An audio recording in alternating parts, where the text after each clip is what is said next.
Harka akkam jirtu kabajamoo dhaggeeffattootaa fi daawwattoota Milkii Podcast. Egaa guyyaa har'aa kana keessummaa addaa tokko qabannee isiniif dhiyaanneerra.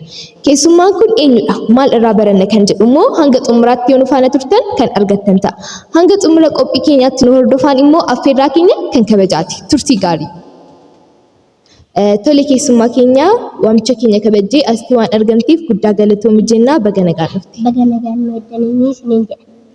Tole daawwattoota keenya wal bari. Eshi ani maqaan koo Addisuu Lalisaan jedhama. Kanan jiraadhu magaalaa Geedoodha. Kanan jiraadhu magaalaa Amboo duwwaa tokko naannoo Addis Katamaan jiraadha. Isiniin jedha. Tole ni barattamti? Nan baradha. Kutaa meeqaffaa barattaa? Barnoota kee immoo haala kamiin barachaa jirta? Kutaa arfaffaan baradha. Barnoota koo immoo seeraan qo'adha. Seeraan simadhati. Kana malees hojiin koo wal faanadha. Barnoota koo immoo ganama ta'eef barnoota koo fiigee dhageenan galgalamuu hojjedha. Barnoota koo immoo galgala ta'e immoo ganama hojjedheenan galgalamuu baradheen galgalannaa dukkanaa immoo qo'adhaa jechuudha. Akkasiin barnoota koo simadha. Hojiin kee maalidha? Barnootaa fi hojii wal bukkee deemsisuun xiqqoo sitti ulfaatu? Waan jedhurraa salphata. Karaa waaqaatiin nama naa salphata. Tole barnoota keessaa ta'u hojii kee yeroo xumurtu yeroo boqonnaa ni qabaatta. Ati yeroo boqonnaa keetti maal hojjetta? Yeroo boqonnaa kootti wangeela dubbisuudhaan faarfannaa faarfachuudhaan gammachuu bililleedhaan boqonnaa koo dabarsa. Wangeela kee dubbistaa faarfannaa gammachuu bililleedhaan boqonnaa kee dabarsita. Tole baay'ee gaariidha. Ati kennaan addaati qabdu maalidha? Egaa namoonni garaagaraa inni kan kennaa faarfannaa, kennaa walaloo, kennaa hedduudha kan qabanii. Ati immoo kennaan kee maalidha? Ani qophiin koo kennaan koo jalqabaa faarfannaa kadhataa wangeela. Kanan barbaadas kan akka tannaa ta'uun barbaadas. Hundi isaanii kennaa garaagaraa qabu. Kan warroonni kennaa faarfannaa qaban faarfannaa isaanii, warroonni kennaa wangeela qaban wangeela isaanii, warroonni immoo kennaa garaagaraa qaban kennaa isaanii kana yoo walitti fufanii deeman kennaa isaanii kana caalu hin argatu. Waan yoo waada galeetis waan immoo waada sana galee sanas raawwataa sinis kennaa keessan seeraan cimsadhaa hin jira. Addisuun nyaata keessaa maal jaallata? Ani shiroon jaalladha. Shiroodhumatu namatti tolati shiroon jaalladha. Maaliif shiroo filatte? Ani shiroon baay'ee tokko namatti tolu kan shiroo filadhe. Baay'ee namatti tola. Maaliif foonii filanne? Foonii amma horii nama bulanneeti arraaboreen qalamu waan ta'eef birrii gaamiidhamu waan ta'eef shiroon immoo gati qannaa gaamiidhama. Isuma namatti tola. Isuma barbaadeen jiru. Foonii hin jaallatta garuu shiroo irra caala jaallata. Waluma keessaan jaalladha. Kan garuu shiroon natti tola. Tole abjuu argitee beektaa? Maal akka beektaa? Wanta kuutuudhaan balali'aan nama sun dhuguma namatti fakkaatan nama balali'aan akkasuma balali'aa oolan.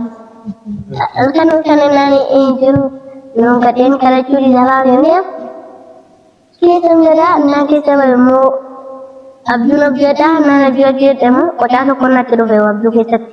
Achi waan naan akkasitti gadi rukutu gadi gara biyya lafaatti jechuudha.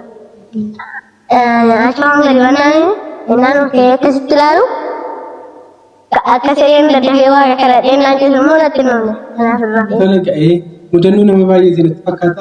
Anis keessattuu yeroo baay'ee loon abjuu argu nama harkisaa daruffachuu fi maal akka ta'e hin beeku namoota hedduu keessanii natti fakkaata garuu hin beeku kan keessanii haa ta'u ga'a. Innaa ijoollee akka keetiif keessattuu abbaa fi haadha isaanii waliin qabanye maal jettee Nama waan hin jedhee gorsee waan gorsuu barbaadus nama hundi isaanii warri haadhaaf abbaan qabanye ilaa of eeggadhaa. Hundi keessan of eeggadhaa. Abbaa gaatis gorsadhaa of eeggachiisaa akka isaan barnoota isaanii fi xiyyeeffannoo waaqarratti illee akka xiyyeeffatan sammuu isaanii waaqarratti akka gatan. Hunda barnoota isaanii hunda waan hundumaa mala gooftaatti of gatu wayam jire gooftaatti of gatanii akka jiraatan. Gooftaatti of gannaan gooftaanuu sammuu kee keessa galee si hojjeta waan ta'aati barbaadde hunda isaa.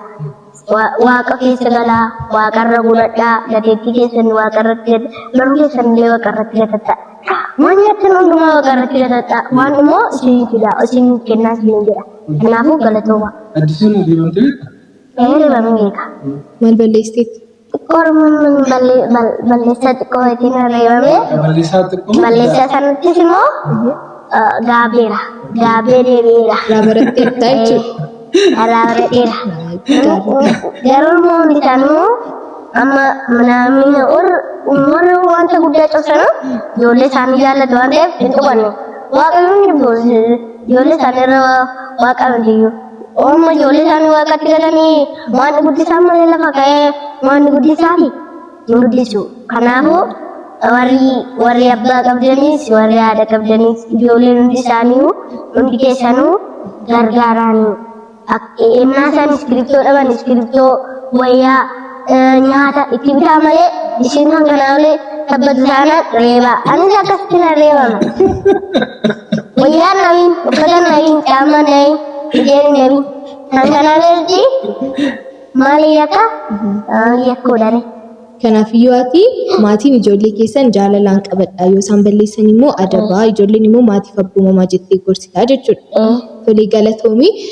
Egaan kabajamoo dhaggeeffattootaa fi daawwattoota keenyaa qophiin keenya ammallee akkuma itti fufeettidha kan inni jiru. Keessummaa keenyarraa waan guddaa akka barachaa jirtan abdii qabna.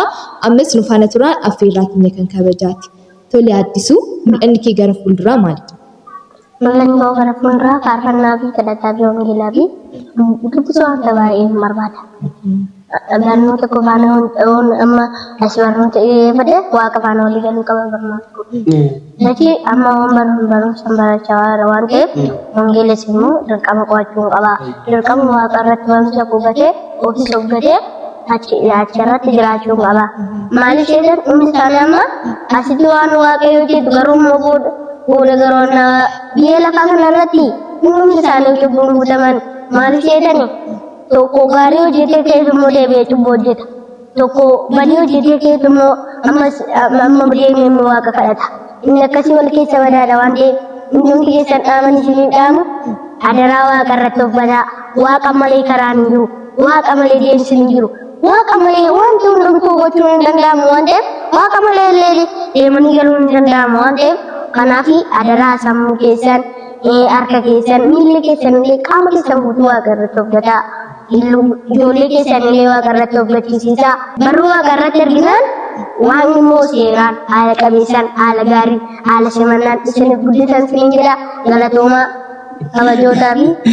Ati gaazexeessaa turte? Gaazexeessaa turte? Gaazexeessa laati. Haa ta'u akkuma yeroo darbe ibsuuf yaadetti namoonni kallattii garaagaraatiin namoonni maqaan isaaniitii akka dhahamne barbaadan tokko akka itti barnoota kee fi faarfannaa kee qofaatti xiyyeeffattuuf si jajjabeessaa jiru. Kana malees wanta si barbaachisu si boqochiisna jedhanii ji'a ji'aan amma tokko ammatti hojii of dandeessii hojii argattutti si gargaaraa jiru jechuudha. Isaanis gamanummaan maal isaanii silaalaa jiraachuu danda'u. Galatoomaa guddaa isaa sinaa eebbisu bara keessan guutuu nagaan basee nagaan sinaa galchuu addunyaatti dhiyeessiseen waan isinaa gargaaru jedhaani isinis immoo naaf eebbisaan isiniin jedha galatoomaa.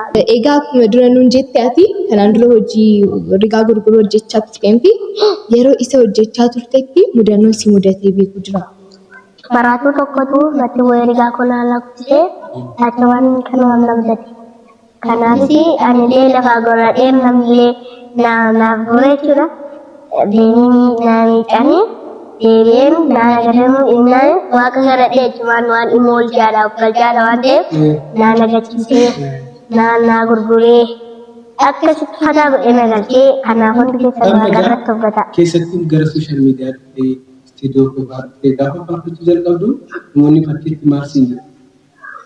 Faarfattuu faalanii faarjaan irraa gudditu. Ergaa yeroo sana amma kastamariin kee dabalaa miti. Amma yeroo akkasii itti fufuu qabdaa jabaachuu qabdaa barnoota kee fi akkuma namni maqaa isaa inni of akka barbaadu suni maal jedhee barnoota kee fi faarfannaa kee karaa hafuuraa irratti xiyyeeffachuu. Wanta siin gallee namoota si gurguddaa jiran gaafachuudha. ergaa gurguddaa ijoollee xixiqqootiif illee dhaamtee jirta. Keessattuu warra isaanii akka dhagahanii warra isaanii immoo gaafa balleessan akka isaan adabuu qabanii wantoota kana ergaa gurguddaa nu dhaamtetta jechuudha. Iddoo yeroo haasoftu wanti tokko nama guddaadha moo si shakkeeffamne jetteenis akka nama guddaatti dhaasaan kee. Wanna keessa galii na fanaasaa. እና dabalataan faarfataa jaalladhu jira. Eenyudha? Eenyudha faarfattoota keessaa faarfataa nati baay'ee jaallattu yookiin faarfattuu nati baay'ee jaallattu eenyudha? Dassaalany Duulaa. Dassaalany Duulaa. Ishi faarsaa isaa keessaa nu jenne. Tullucha guddaa tulloota garasii mul'atu hangafa gootota sotoota mataarraa dubbatu hangaficha luba diskiitu hoolota saannoofne hangafni facaasee ija kenneera tokkoon isaa yommuu loltichinni gabaani kophaa dule ajjeesee du'olman namoota Yesuus jiraami abdiin dhaloota Yesuus jiraami abdiin dhaloota Yesuus jiraami abdiin dhaloota sardamni guyyoota malee jiraatu sodaan haalota Yesuus jiraami abdiin dhaloota Yesuus jiraami abdiin dhaloota Yesuus jiraami abdiin dhaloota